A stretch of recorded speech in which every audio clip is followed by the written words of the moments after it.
When you go through difficult times in your marriage, it's important to think about Jesus got you into this. This is his deal.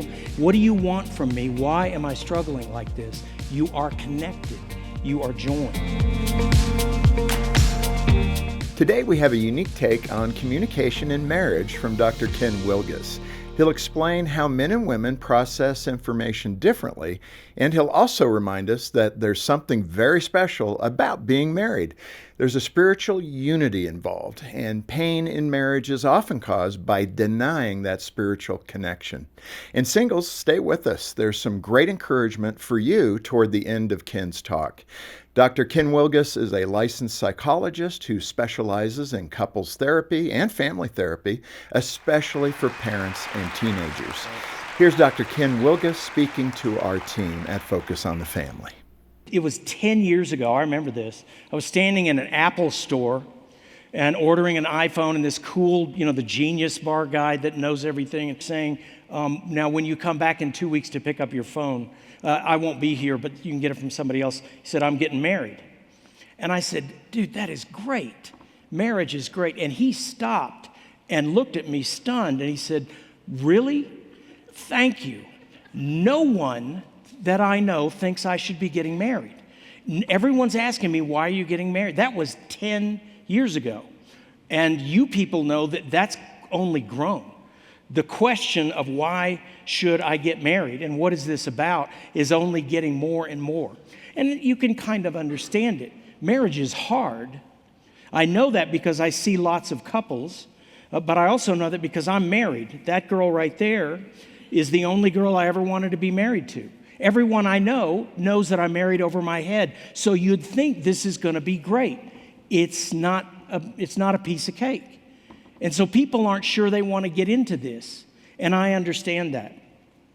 However, if there is a point or any advantage in a culture that is growing darker, it does give us a chance as Christians to really ask and drill down, why do we get married? What is marriage really about? We cannot afford to show marriages that are just socially appropriate, like my grandparents. My mother's parents came to faith late, and they were involved in their church. My grandmother taught Sunday school. My grandfather was the treasurer. I think it's because he didn't trust anyone else with the money. But still, they were involved, and they were married, and they weren't going to divorce, and they didn't like each other, not even close. Separate bedrooms. We heard stories of my grandfather, and they'd be driving together on a trip, and they'd stop for gas, and he'd drive off and forget she was with him. But this is Christian marriage, or at least that used to kind of pass for that. We cannot afford that anymore. The world is not going to go, wow, that's great. I can figure out most anyone else's marriage except mine. There's something very intense about marriage. And I want to tell you two influences that made a big difference to me. A big difference. One of them is that I've always been interested in communication and language. One of the best speakers, the best teacher that I knew of language was Deborah Tannen, who is a professor of linguistics at Georgetown University. And she talked about that, yes, men and women vary a great deal. Like there's about 60% overlap in the way men and women are temperament-wise. But when they communicate, there tends to be some almost subconscious agreement about the rules of communication that are not spoken. For example, women tend to, when you're communicating, most women have a third ear for this. Wait a minute, I'm hearing the words you're saying, but does that say that you and I are close, or are we distant? Are we intimate and the same, or are we far apart?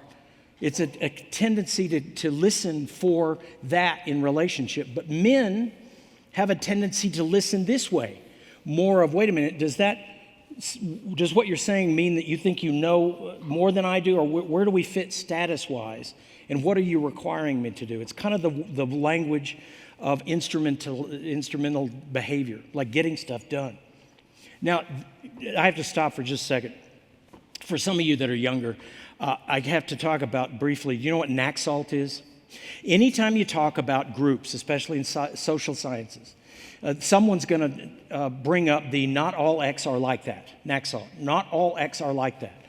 Dr. Wilgus, you're saying that women are this way, but I know a woman who is not. I know that. That there are two fallacies of division that come up that are Naxal. One of them is, you said this group is like this, but I'm not in that same way, so that sort of blows what you're saying. That's not all X are like that. And that means that you can't go and say, hey, I heard that all women are like this, and you're a woman, so you must be like this. That's a mistake. There are variations in that, right? You know what I'm talking about? But you also want to be careful that you don't say, well, you said this was kind of the way things are, but I know someone that doesn't fit that, so that isn't the way things are. Those are both fallacies on both sides. So if you are thinking during this talk, well, I'm not like that, I know. I was taught all that in the 80s before you were whatever, but I know. But it fit because it turns out, with part of what I was saying, is that these two sort of subtle differences in how you communicate doesn't make a bunch of difference unless sometimes there's a conflict between the man and the woman. For example, like the question, what's the answer to the question, what did you do today? What did you do today? Well, men, for some reason, I don't know what camp we went to, have a habit of thinking that the rules of that means, please tell me what you did today and leave out anything that doesn't relate to me. Which means that it is a perfectly reasonable answer. What'd you do today? Nothing. That's fine. I mean, my college roommate, that was fine with me. But women have a tendency, especially in close relationships, to ask the question, what did you do today, with these rules. I wish we could be together all the time, but since we can't, would you please use words to fill in virtually everything that's occurred since we were together last? This, right? So when a man gives a standard utility, what'd you do today? Nothing. To her, that is, I thought we were this. Most women in this room know that you have a small group of women that are on the 24-hour cycle. If something happens big in your life, you have to let her know in about a day. Because if you wait a week, you lost your job when? It was like a week ago. Why didn't you, right? I've never had a man, my best friend, I could be like, something happened 6 months ago. Cool, that's great. Like, no guy ever says, well, why didn't you tell me? That's just, not no guy. Again, Naxalt. I know, there's some, because I happen to be one of those. I'm a shrink. I'm all about tucking it. So I get it, but men in general don't, and it can be a conflict, a problem. And that kind of made some sense for much of what I was seeing. But it didn't make sense for everything. And the other thing I was reading, stick with me here, was a series delivered by Pope John Paul II called A Theology of the Body. And there's been much writing about it, now St. Paul II, John Paul II, that talked about the body and our physicalness in Scripture. And I have to tell you, it just blew my mind. And connected things that I was seeing in relationship I had never seen before. And I will give you this warning. This is not great exegesis. Don't go back to your pastor or priest and go, I heard that. This is a slice of it that if you'll stick with me, I want to go on a very few-minute roller coaster, and this roller coaster will go fast, and it'll have 2 loop-de-loops at the end, and then we'll be done. Because I know it's post-lunch, and you're like, but this was crazy to me in fitting together with much of what I had seen. So most people would say if you really want to look at Scripture and about marriage, probably an important, if not the most important place to start is Matthew 19. And you'll remember this part. This is focused on the family. You people know all this stuff. I'm sure you've memorized it. But Matthew 19 is when Jesus is asked by these Pharisees, really tested, about divorce. You remember that? And they have asked him, about when is it okay to divorce? And Jesus, like he has a tendency to do, completely blows their paradigm. He answers by saying, have you not read that he who created them from the beginning made them male and female and said, therefore, a man shall leave his father and his mother and hold fast to his wife, and the two shall become one flesh. What therefore God has joined together, let not man separate. That's a weird mind blower for a couple of main reasons. One of the big ones is that he first is asked about the law. Isn't marriage, an agreement, a legal thing? Yes. But he answers from creation. Marriage is founded not in a legal agreement, but in human. It means that marriage isn't a Christian thing. It's not even a religious thing. It's a human thing. It is how we were created. It is a fundamental aspect of creation. He who created marriage, have you not read, he who created them from the beginning? Who was it that was created them from the beginning? Jesus. John 1 tells us this is the pre-incarnate Christ is the one that created us this way. So it takes us to Genesis 2, which is that very weird story of the creation of humans. You remember that? How many humans did God create? One. Out of the clay or whatever. He blows life into it. Why does he create the human? To image God. To be, here it's all of creation, and here is this human to be the God. Today the part of God will be played by, and he makes this human. And then he says, the weirdest thing he says, as the image bearer, he says, it's not good for this human to be alone. It is God who says, it goes through this whole sort of drama to say, I'm creating a human to look like me, and singular you doesn't look like me, and I'll fix that problem. And remember how he fixed it, and this is really important. Didn't scoop up more clay and blow life into that. He, what? He caused a deep sleep to come on the man, right? And while he slept, he took one of his ribs and closed up its place, and the rib the Lord had taken, he made into a woman and brought her to the man. He took the human that didn't look right as a singular and divides him into a male human and a female human. What was part of him is now her, and says, interacting as one, that looks a little more like me. It's a very weird story. And you can even tell more, because what does Adam say when the woman comes to him, is brought to him? This at last is bone of my bones and flesh of my flesh. He's stunned that that's me. She is me. And that's what humanity does to look like God. Why is marriage so hard? Well, to really understand what's so hard about marriage, because you got this man and the woman and they are one and working in unity, you have to get to Genesis 3. Genesis 3, another weird story where, you remember, sin. Sin enters the world.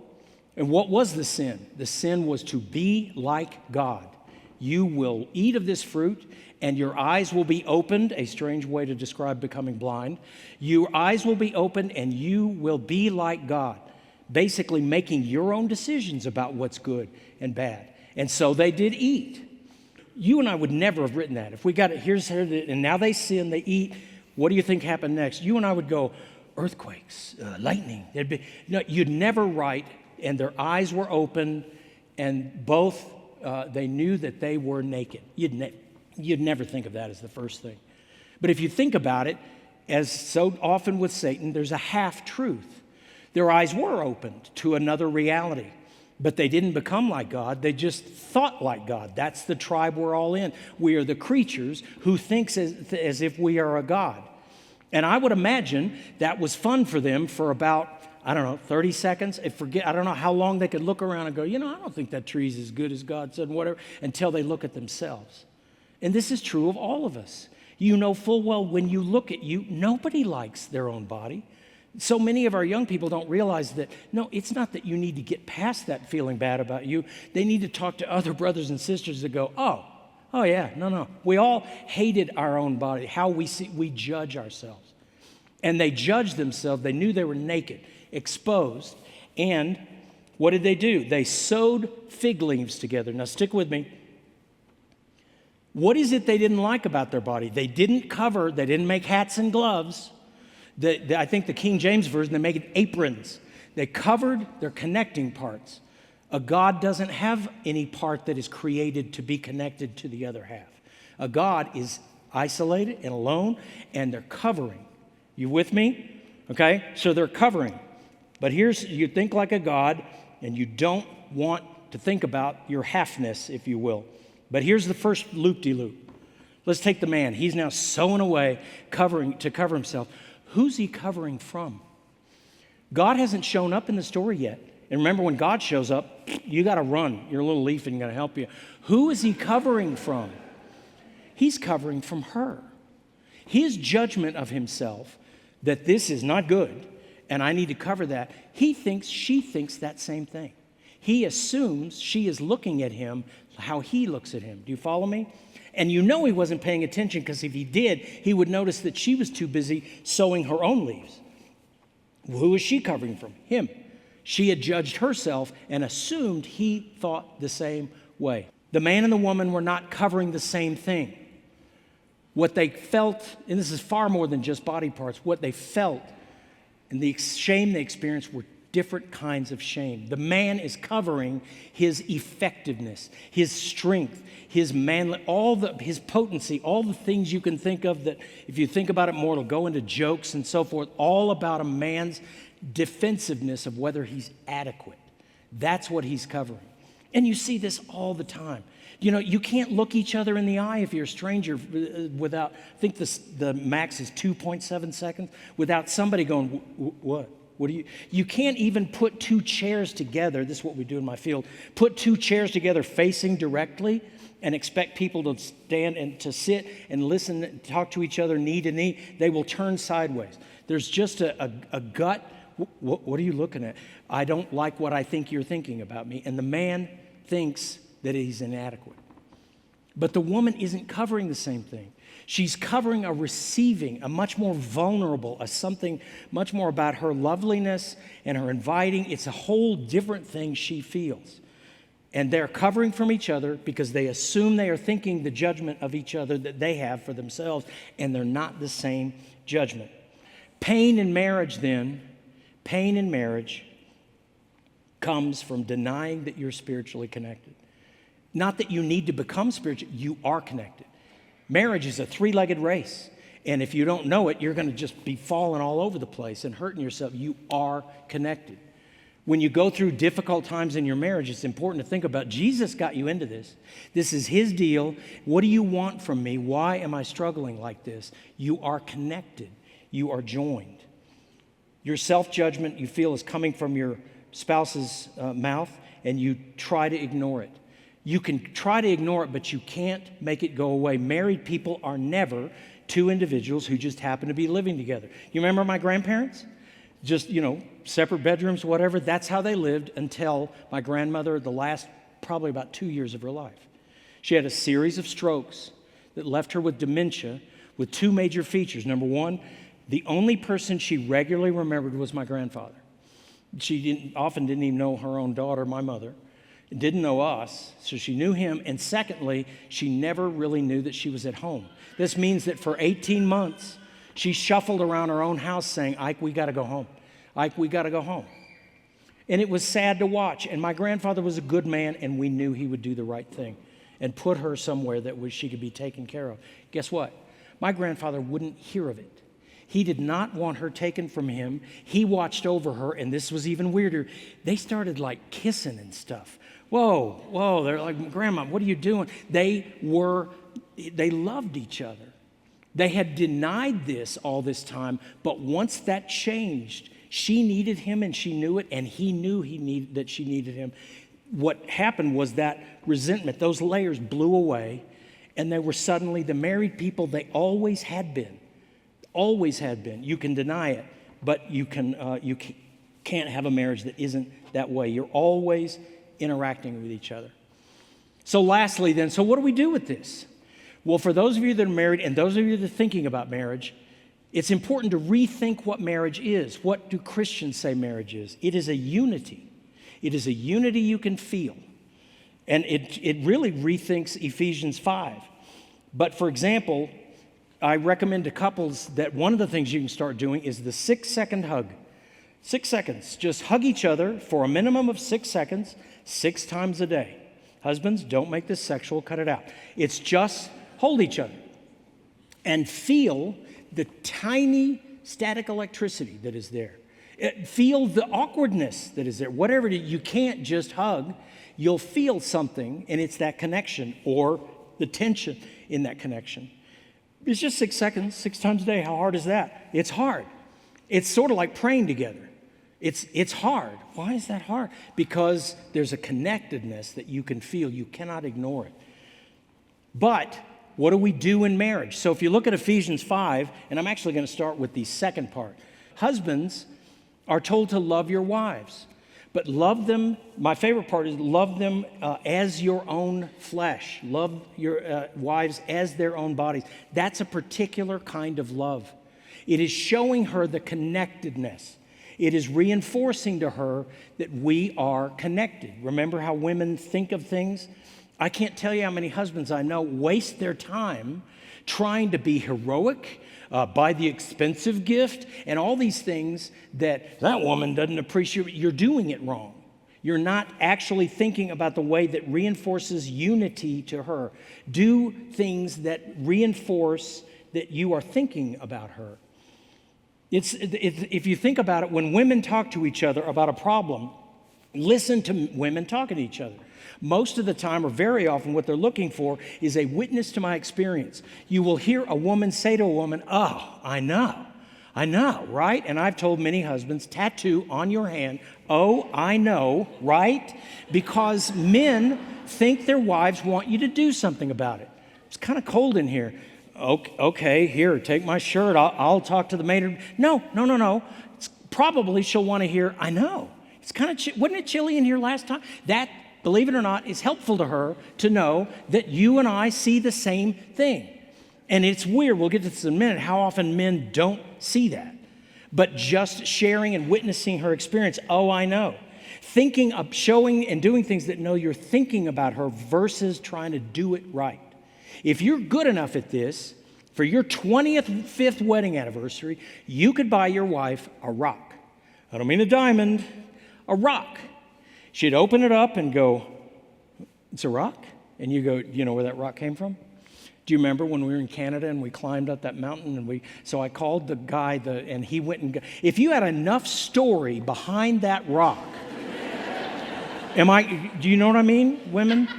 If there's enough story behind the rock, it'll be up on your mantelpiece because it shows what she needs to know. Are we connected?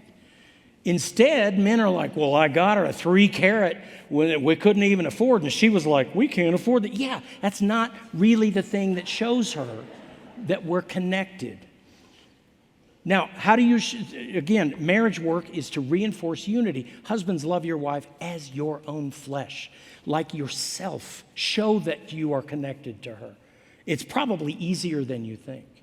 For women, again, what if wives submit to your husbands as unto the Lord, which, by the way, of course, the only way you can do it. If you submit to your husband to the degree he deserves it, he'll be waiting a long time. We know that. We get that. It's doing it as unto your real husband, same as mine, the Lord. But what if instead it is actions and words that you show that you appreciate him and you respect his efforts? Not because of how great he is, but because of how sensitive he is. Because he's covering, he's hiding, and he needs to hear, or it's helpful to him to show that he's winning with you.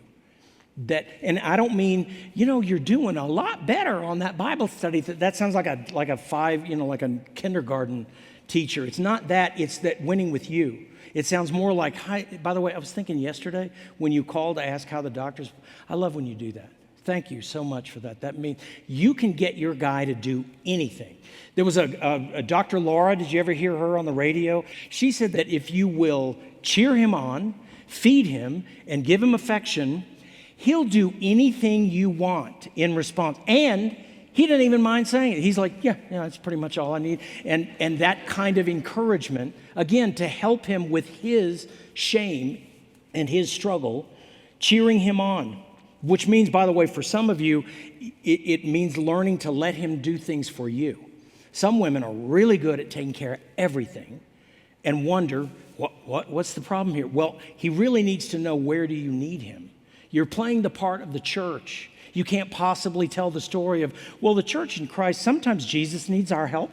And no. He came to get us. It's the most romantic story ever. And that's closer to what he is needing from you. Lastly, when you do talk to your husband about things that bother you, do you know how many women have told me, I can't tell my husband how I feel without him getting defensive? Look, you know why? Well, it's not your fault. You're doing fine. He's the one hearing it as critique. But if you listen, women, if you listen to men talk to each other, which they don't do a lot of, but they're getting better, when they talk to each other, especially about something tense, if I'm talking to my brother about something I'm disagreeing with him on, I will start with an apology. I'll preface it with something you'll hear men say, dude, I mean, this is none of my business, and you're good at this. But he'll start by kind of going down. Like, I don't want to come in high because it helps with this kind of thinking. Where do we stand status-wise? So it's very important that when you want to tell him the things that concern you, and you must, never bite your tongue. It only makes it worse for you and him. But it can actually help sometimes to start with, listen, I'm not saying you're a terrible father. I mean, you obviously you do well at, but yesterday when you said, and believe it or not, it can help a man hear you, not because you're saying it wrong, but because it is the way he hears it. Lastly, when you're disagreeing, and this is important, because you will get into your godlike judgment of, okay, he's wrong, she's wrong about this. You must keep in mind that you're joined. You are connected. If you talk to your spouse in a way that lights up their shame, you're wrong even if you're right. If a man tells his wife what's right, and men are big on that, by the way. Men are always going, Douglas, I'd like to stop here. Can I just tell you what really happened? Like the accurate, that's how we think we're seeing it. And she's all emotional, as if that isn't accurate. But when you try to tell your wife a thing you feel strongly about that says to her, that implies, I don't care what you feel about this. I don't want to know what your thoughts are on it. I'm just going to tell you, you're wrong even if you're right. Because she is your other half, and she is fearful of one main thing. She thinks she is alone and she's afraid. She thinks she is alone and she is afraid. So when in disagreement, a husband must always be careful to help her to know, I'm hearing you. I want to know what your experience of this is and what your thoughts are, more than whether you completely agree with her at the end of it. It's knowing that she's connected to you. And women, it's also difficult that even when you know he's way off on this, not even close, but he needs to hear the help from you that you're not completely disrespecting him. There's a way to talk to a husband so strongly about you're right that you're wrong even if you're right. That it crushes his shame, not your fault, but that's how he is and you're connected. That it's important to tell your husband, look, I'm not saying you don't know anything about this, but to kind of help him not to feel crushed in what he is dealing with. And lastly, then, does this fix our shame? If husband and wife know this, is this how Christians get through this? And the answer is no. Believe it or not, that's Genesis 3:21. Remember the weird part at the end? God does not show up and say, look, you have sinned, stop judging yourselves and each other, and just judge the world as you can't. You can't. Apparently, this thinking like God is a fatal and irreversible condition. So what does he do? He covers them with skins, right? And God made for Adam and his wife garments of skin. Who is that prefiguring? Jesus. The answer in marriage isn't to just be able to lift each other enough. You won't. It is to also know that in marriage is the rehearsal for all of our lives, singles as well, that you're dealing with Jesus. Men, when you are feeling like your wife is shaming you, no, number one, she's not. She's talking like a regular woman. She's not even aware of that. Our marriages are about drawing us to him. Jesus should make some difference to us as husbands, that he is right behind your wife saying whatever nightmare thing you think you're hearing, that you're terrible or whatever, and he's going, you're mine. You're mine. I've made you whole. You're mine. And hope it makes some difference. For women, it's the same thing. That feeling of alone, which is so common. Your husband will never do enough that you won't worry that I don't think he thinks about me at all. There must be comfort in knowing that Jesus is the man. He is the one who can quote Isaiah to you. Would a mother forget her own child? I will never forget you. I have carved you into the palms of my hand. He is the man that you are really married to. It's awkward for your husband to be wearing the Jesus suit because it doesn't fit well. It is Christ who will never tell you, well, that hurt, that feeling, that's not important. Jesus never does that. He is the man that should comfort you. Even when your husband fails at that, it's knowing that we are covered by his love, his sacrifice, and his submission. For those of you that are single, I think it's really important that you really take into account that your singleness is not the same as the world's singleness. You are married. For you who are women that do have that concern of, is there something wrong with me? Am I not? What is that? Let Jesus speak to you, who adores you. I mean, adores you. And has some absolute purpose in this, but as you know, figuring it out, I don't know how you do, but Jesus is a tough lover. He is there for you, but he takes you places you never expected and you can't figure it out while it's going on. But knowing he adores you and he loves you. And for single men, again, Christian men are not single like the world's, like secular men. You are adequate to marriage. All you have to do is to look for the answer to, is this someone you would have for me to marry? And let him cover that sense of, I don't know if I'm ready I don't know if I would even know if I am ready. I hear that all the time from young men. I get that. But the answer to that is letting Jesus cover your inadequacy, knowing that all it takes is in prayer, I think he wants me to marry, then do it. Then don't worry as much. I can't believe how much young men think about whether, I didn't think that much about marriage. I just wanted to be married. I wanted to be married to her. And Jesus took me there more than I even knew.